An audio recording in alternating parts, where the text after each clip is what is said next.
안녕하세요. 김유라입니다. 오늘은 디펙 조프라의 부모 수업이란 책 가져왔습니다. 제가 디펙 조프라 책은 굉장히 리뷰를 여러 권 했었는데요. 정말 한 권도 빼놓지 않고 다 리뷰하고 싶을 만큼 너무너무 좋은 책이에요.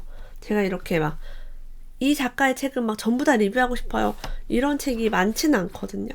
그래서 오늘도 굉장히 접어놓은 부분이 많습니다. 이거는 여러분 아이의 부모 교육뿐만이 아니라 나를 성장시키는 교육으로도 이용하시면 정말 좋아요. 내 아이의 영혼을 깨우는 7가지 지혜, 다른 말로 하면 내 영혼을 깨우는 7가지 지혜라고도 볼 수 있겠습니다. 구도자의 삶을 살고 싶다. 이런 생각 해보신 분 계신가요? 구도자가 무엇일까? 구도하니까 구도 셸리가 생각이 납니다. 구도자란 어디 멀리 있는 존재가 아니다. 부모의 사랑을 갈망하던 아이가 신의 사랑을 바라게 되고 장난감을 소망하던 아이가 무한한 창조성을 원하게 된다면 그 아이가 바로 구도자다. 나는 이 책에서 어떻게 해야 아이들이 자신의 욕망을 가장 잘 실현하고 삶에서 자신이 원하는 것을 성공적으로 얻을 수 있을지에 대해 부모들에게 알려주고자 한다. 그래서 어린아이가 가진 순수함, 그걸 파괴하지 않고요, 사랑과 창조할 수 있게 만드는 그런 이야기입니다. 부모 사랑을 처음에 갈망하다가 신의 사랑을 원하고 장난감을 원하던 아이가 다른 인생에서 성공, 성취를 원하게 되죠. 그 아이가 바로 구도자라고 해요. 그 아이가 곧 나이기도 합니다. 이 책을 읽으면서 큰 감동과 사랑을 느꼈어요.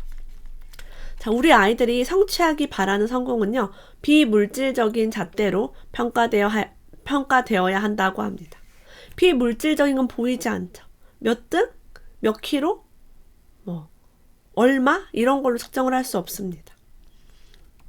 사랑을 나누고 자비를 베푸는 능력, 기쁨을 느낄 줄 알고 그것을 주위에 퍼뜨리는 능력, 인생의 진정한 목표를 이해하는 데서 비롯한 자신감, 궁극적으로는 내가 우주 만물과 연결되어 있다는 자각을 포함해야 한다고 합니다.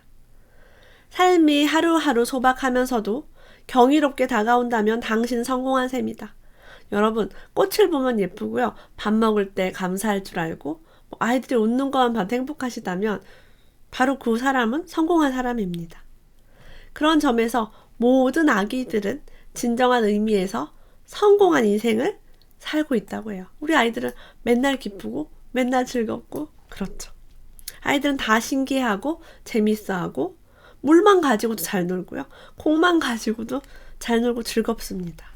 이게 바로 하루가 경이롭고 너무 소박하게 즐거운 것이 성공한 삶이래요. 근데 우리가 이걸 망가뜨리고 있다는 거죠. 많은 사람들이.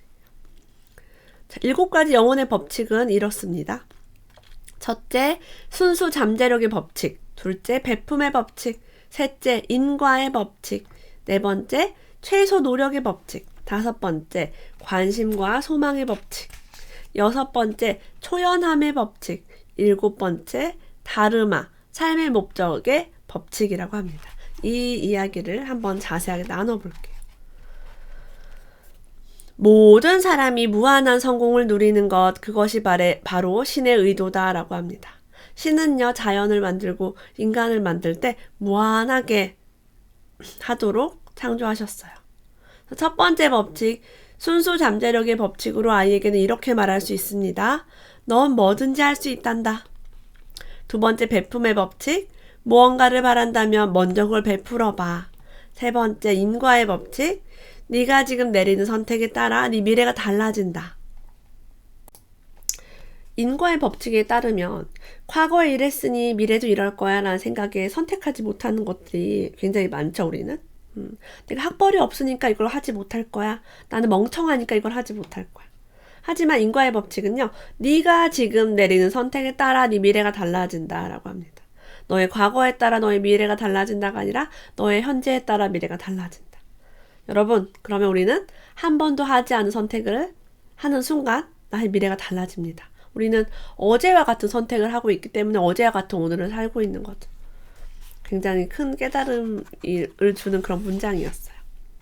네 번째 법칙은 최소 노력의 법칙입니다. 거부하지 말고 흘러가는 대로 따라가 보렴.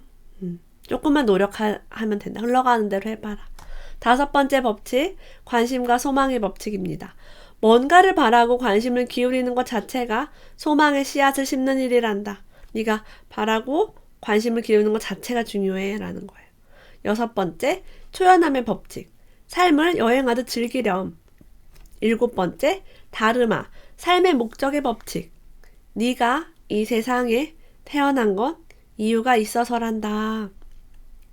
제가 사실은 이 문장을 읽고 정말 놀랐어요. 제가 며칠 전 라이브 방송 때 이 말을 했거든요. 우리가 이 세상에 태어난 건 다 이유가 있어요 라고 했는데 이게 7번째 법칙에 딱 있어서 되게 놀랐습니다. 가치가 없는 사람이 없다는 거죠. 내가 왜 태어났을까? 난 별로 쓸모가 없는 것 같은데 라는 생각은 허상이고 이유가 있어서 온 거예요. 자, 이 7개의 문장을 적어나가던 날 디펙 초프라는 나 자신도 모르게 무릎을 쳤대요. 어렸을 때 7개의 문장을 배웠더라면 내 삶은 완전히 달라졌을지 모른다는 생각이 들었대요. 우리는 우리 아이에게 이걸 알려줄 수 있겠죠. 서너 살 무렵부터요. 네가 이 세상에 태어난 건 뭔가 이유가 있어서란다 라고 배운 아이는 아주 다른 미래를 맞이할 거라고 합니다. 그래, 내가 이 세상에 태어난 건 이유가 있어. 난 정말 훌륭하고 가치 있는 존재야 라는 것을 아주 아기 때부터 아는 거죠. 그런 아이에게 삶의 의미를 찾는 일은 마치 알파벳을 배우는 것처럼 자연스럽다라고 해요. 나는 왜 태어났을까? 이게 고민하는 게 아니라 내가 태어난 건 이유가 있어 라고 하는 건 그 답을 찾아간다고 합니다. 인생을 즐겁게 살 수 있죠. 자, 아이에게요. 세상은 안전한 곳이라는 믿음을 주어야 한다고 합니다.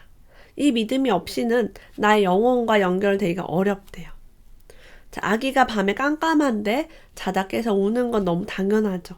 악몽을 꾸었을 수도 있고 엄마를 찾을 수도 있습니다. 지금도 저는 자다가 가끔 이렇게 놀라요. 제 몸이 이렇게 놀라요. 다리를 쭉 뻗기도 합니다. 어른이 된 저도 자다가 놀라서 깨기도 하고 악몽을 꾸기도 해요. 그런데 아기는 정말 태어나자마자 혼자서 뱃속에 나와서 얼마나 무섭겠어요. 속삭이를 꽁꽁 해주잖아요. 놀라지 말라고. 제가 새 아이를 키워보니까 속삭이보다 더 위대한 거는 품 안에 안고 자는 거예요. 그냥 등에 센서 달려있단 말 있죠. 제가 둘째 아이 태어났을 때 모자 동시를 했었어요. 모자 동시를 했는데 저는 첫째랑 셋째는 안 했거든요. 모자 동시를. 아니다. 셋째를 모자 동시를 했나? 둘째 모자 동시를 했어요. 그래서 걔를 이제 안고 있는데 계속 깨는 거예요. 눕혀놓으면 깨고 눕혀놓으면 깨고. 이제 막 태어난 아이가. 그래서 너무 피곤해서 제가 걔를 그냥 안고 이렇게 잤어요. 베개 같은 거 이렇게 주변에 놓고. 그랬더니 너무 잘 자고 깨지도 않고 울지도 않았어요. 그래서 이렇게 연결되어 싶고 하는 것이 본능이구나라는 거를 그때 알았습니다. 유아기 24개월부터 6세까지 아이에게는요. 나는 존재한다 해서 서서히 나는 할 수 있다로 확대가 된대요. 그럼 아이의 에고가 이 개념을 깨달아서 이 아이의 에고가 하는 일들은 도저히 말릴 수 없다고 합니다. 너무 강해지는 거죠. 싫어, 안 해, 내가 할 거야 이렇게 하는 거죠. 그리고 엘리베이터 버튼도 지가 꼭 눌러야 돼요. 그래서 우리는 형이 누르면은 막 막내가 뒤집어져서 울고 막 형은 일부러 막내가 우는 거 알고 콜막 빡 뛰어가서 자기가 눌러버리는 거죠. 막내는 자기가 못 눌렀다고 울고 그런 시절이 막 있었습니다. 아동기 6세에서 8세 때에 부모가 키워줘야 될 것은 베풀기, 나누기, 비판하지 않기, 받아들이기, 진실하기 이런 것들을 알려줘야 할 시기라고 해요. 진실을 말하면 기분이 좋아진다는 것을 알려줍니다. 거짓말할 때 혼내지 않아요. 아이가 거짓말하려는 이유는 두려움 때문이에요. 저는 아이에게 거짓말할 필요가 없다. 거짓말해도 혼내지 않는다. 그러니까 너는 거짓말할 필요가 없다. 거짓말하면 네 마음만 불편해지기 때문에 엄마 네가 행복했으면 좋겠고 네가 이 얘기를 해서 엄마가 좀 나를 싫어하거나 나를 혼내지 않을까라는 두려움을 무릅쓰고 용기 내서 진실을 말한다면 엄마는 그 진실을 환영하고 감사하게 생각한다라고 했더니 아이가 거짓말을 하지 않아요. 항상 웃는 얼굴로 다 받아주려고 합니다. 인성교육의 핵심은 솔직함이라고 저는 생각을 해요. 얼마나 솔직할 수 있느냐, 거짓말을 하기 시작하면 계속 거짓말하는 습관이 생겨서 그렇게 하지 않도록 노력합니다. 10대 초반 13세에서 15세에는요. 자각, 실험, 책임감을 키워줄 나이라고 해요. 아이에게 내면의 소리에 귀 기울이는 법을 가르쳤다면 아이를 세상 속에 내보낸다 해도 위험하지 않대요. 이 아이 불안해 이게 아니라 괜찮아 라고 볼 수 있는 거죠. 아이가 살면서 부딪히는 혼란스러울 정도로 다양한 선택을 앞에 놓고 끊임없이 실험을 하면서 자각을 키워나가는 과정을 보는 것은 부모로서 분명히 즐거운 체험이다 라고 합니다.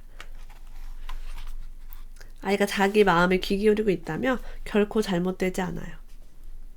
우리는 아이들의 영혼을 실체로 받아들이고 무한한 사랑의 근원이 자신들을 감싸고 있다고 믿도록 가르친다. 왜? 너는 태어난 이유가 있으니까. 너는 무한한 존재가 너를 탄생하게 도와줬어. 엄마가 내가 아이를 만들어낼 수 있나요? 나의 능력으로? 절대 할 수 없죠. 정말 아이는 하늘이 주시는 거니까.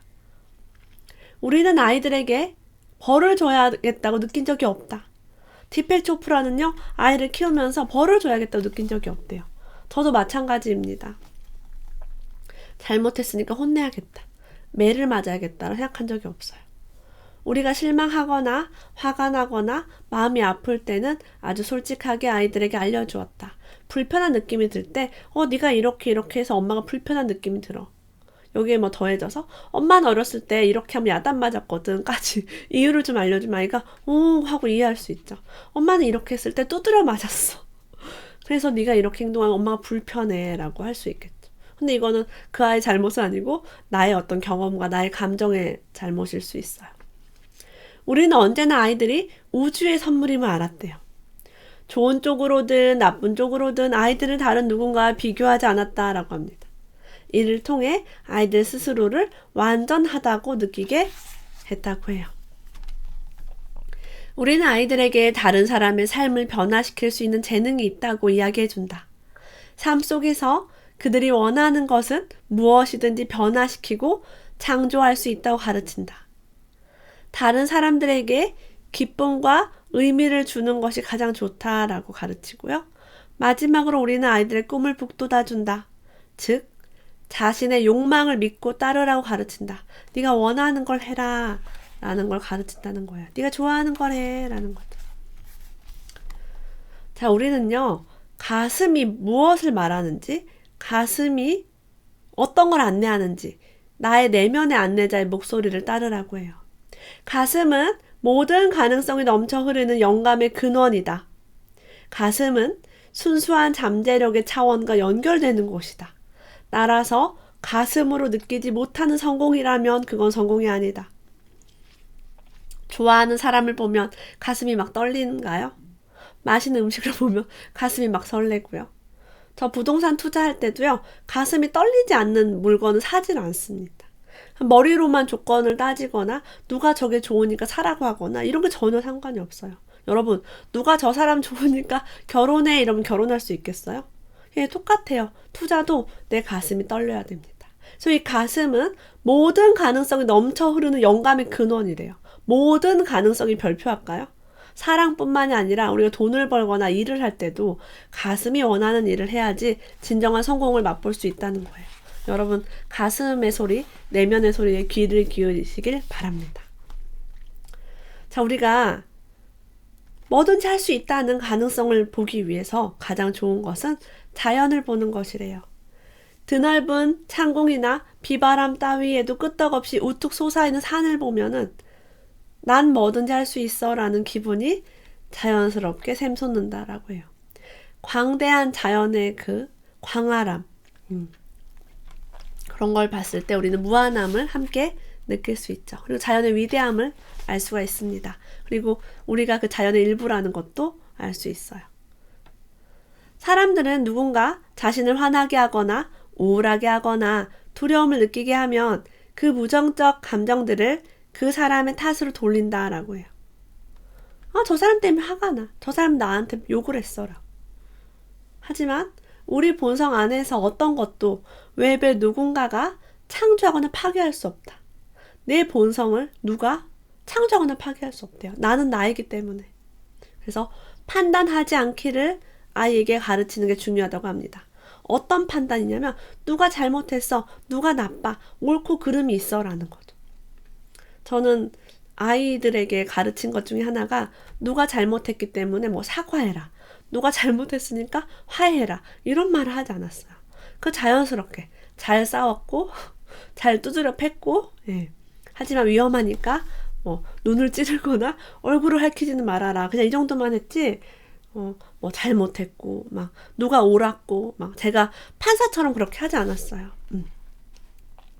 무조건 아프면 아프구나 속상했구나라고 받아줬습니다. 판단하지 않기를 가르치려면 내가 먼저 무엇도 판단하지 말아야겠죠. 성적이 좋고 나쁘고 누가 잘했고 못했고 우월하고 열등하고 이런 것들을 놓아버리는 게 필요합니다. 서너 살 배기 아기라도요. 사탕을 2개 가지고 있으면 그것을 하나 친구를 줬을 때 얼마나 기분 좋은 일인지 알게 됩니다. 그래서 부모가 아이에게 베풀고 나누는 것을 알려주는 건 좋죠. 이걸 보여주는 게 가장 중요합니다. 함께 나눌 때 얼마나 즐거운지. 감사함을 표현하는 일. 집에 오는 길에 예쁜 나비를 본 것에 감사합니다. 우리 가족 모두가 건강하고 행복한 것에 감사합니다. 이렇게 소소한 일에 감사를 표현할 수 있는 것.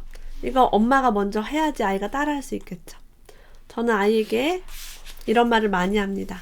엄마는 오늘 네가 있어서 좋은 날이야. 엄마는 오늘도 네가 있어서 좋은 날이야. 이 말을 많이 해요. 엄마는 오늘 왜 좋은 날인지 알아? 라고 묻기도 합니다. 그럼 아이가 이렇게 얘기하죠. 내가 있어서 라고. 정말 우리 존재 자체로 너무 기쁘고 즐거운 날입니다. 제가 살아있는 것도 기쁨이죠. 자고 일어나서 기분이 좋고 상쾌하고 살아있고 먹을 음식이 있고 만날 사람이 있고 너무너무 즐거운 날이죠. 이거를 알게 되면 삶이 더 즐거워집니다. 아이가 어렸을 때는 뭔가 자기가 잘못하고 있을 때 기분이 나빠진다는 것을 알아차리도록 가르치세요.